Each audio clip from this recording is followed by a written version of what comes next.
Welcome back, KARE 11 News Now. Chess, the strategy-based board game, has been unifying people for centuries, and now, thanks to a volunteer's idea, it's gaining new popularity inside Stillwater's prison. Ian Russell takes us there.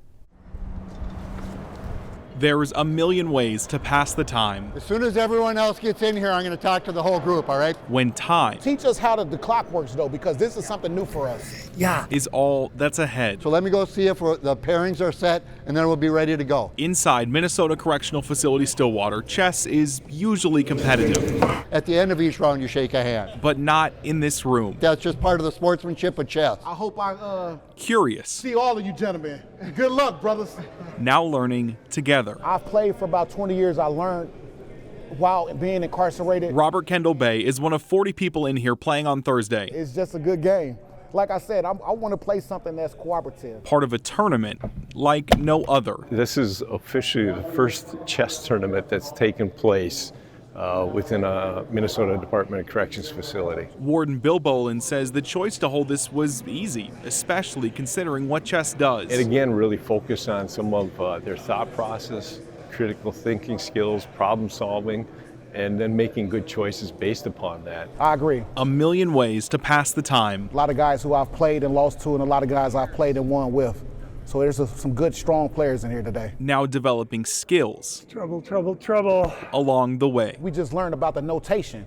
If you notate the game, if you were the loser or the winner, you could go back and analyze where you went wrong or how you potentially did well. Analyzing and adapting, changing how they play the game, changing how they play life. Regardless of position, disability, race, culture, everybody can play chess. Lon Newman, a volunteer, helped get this tournament set up, hoping to connect these players with those around the world. If we can get a Stillwater prison team to compete against, Bulgaria, I mean, wouldn't that be fun? A common language now connecting them all. The chessboard in here can be one of those bridges from the mean mugs and evil looks that we have been trained to display when we first come in here. There's a million ways to pass the time. It generates the community that we want to cultivate in here. It only makes sense to pass it.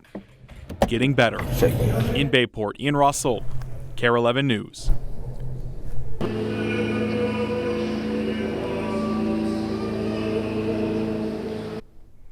A special day in Paris as worshipers marked Good Friday with Mass at the Notre Dame Cathedral.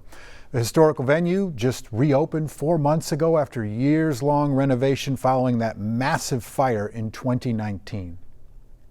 And we are just 2 days from Easter, but the state of the economy may be impacting how you celebrate this year. According to a Wallet Hub survey, Americans are cutting back on their plans. It shows 47% of Americans will skip dyeing eggs this year due to the price of eggs.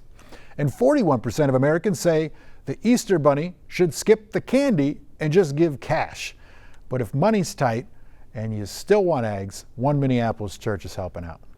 This year with the price of eggs, we were thinking about, man, it would be really meaningful if we not only gave out plastic eggs full of candy, but also nutritional eggs, given the fact that a lot of our community, that would be a huge blessing to them. This weekend, Mill City Church says it is filling 7,000 plastic eggs for its annual Easter egg hunt. It's tomorrow at 10 a.m. at Logan Park in Northeast.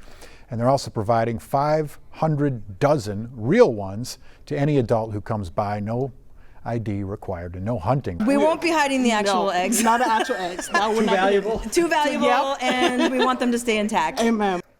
If you're wondering how the church managed to buy so many eggs, Festival Foods worked with them on a special order so they could buy in bulk at cost. New today, Stillwater's cutting off scammers from one of their hot spots, Bitcoin ATMs. If you haven't seen one, they look like traditional ATMs and they operate similarly, except people use cash or debit cards to buy cryptocurrency. But scammers have figured out ways to take money from people, with the elderly getting roped in the most. And now Stillwater is banning those machines. Gordon Severson here with the story.